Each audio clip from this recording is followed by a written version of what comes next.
हवा में गायब हो गया था। मैंने कहा था ना आकाश, ये चकवा है, रास्ता खत्म हो गया, हम फंस गए। पंकज, शांत हो जा। मोबाइल की लाइट जरा दाईं तरफ घुमा। वहां झाड़ियों के पीछे कुछ सफेद सा दिख रहा है। आकाश और पंकज ने कांपते हाथों से अपने मोबाइल की दोनों फ्लैशलाइट्स को एक साथ उस घनी झाड़ी की तरफ फोकस किया, और जो कुछ भी उस रोशनी के घेरे में सामने आया, उसे देखकर दोनों के हलक से चीख तक नहीं निकल पाई और वो दोनों पत्थर की तरह वहीं जम गए। झाड़ियों के ठीक बीच में गीली मिट्टी पर अपने पैरों के बल बैठी हुई थी एक बेहद अजीब बूढ़ी औरत।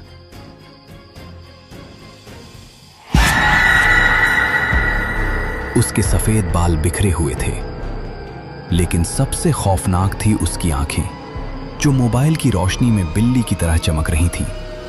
वो उन दोनों की तरफ ही देख रही थी और उसके चेहरे पर एक ऐसी चौड़ी, अमानवीय और भयानक मुस्कान थी जो किसी जीते जागते इंसान की नहीं हो सकती थी। उस अमानवीय मुस्कान और बिल्ली जैसी चमकती आंखों को देखने के बाद आकाश और पंकज के दिमाग ने काम करना बंद कर दिया।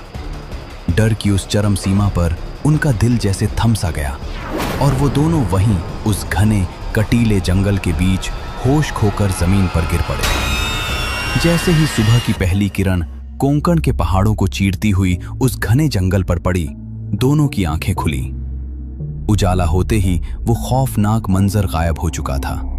सामने कोई झाड़ियां नहीं थी, बल्कि वो सड़क के किनारे ही पड़े थे।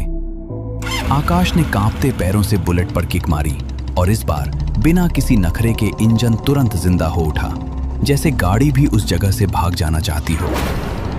उस हादसे के बाद पंकज बेहद बीमार पड़ गया।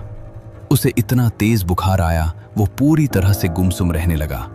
उसकी वो हंसती खेलती जिंदगी जैसे कशेड़ी घाट पर ही छूट गई थी। और आकाश ने उस रात के बाद से रातों में बाइक सफर करना हमेशा के लिए छोड़ दिया। कहने के लिए ये सिर्फ एक कहानी लग सकती है, लेकिन ये कोंकण के कशेड़ी घाट पर घटी एक बिल्कुल सत्य घटना पर आधारित है। वो ताकतें आज भी वहीं हैं, उसी मोड़ पर अगली धुंध का इंतजार करती हुई। और अगर आपको अब भी हमारी बातों पर यकीन नहीं हो रहा है, तो दिल थाम लीजिए, क्योंकि उस रात के कुछ असली वीडियो अब आपके सामने हैं। ये बाइक राइड पर निकले हुए कुछ लोग थे, जो पूरे 2 घंटे तक एक ही रास्ते पर घूमते रहे, जबकि वो रास्ता बिल्कुल सीधा था। और ये रही वो रील, जिसमें एक अजीब सी मुस्कुराती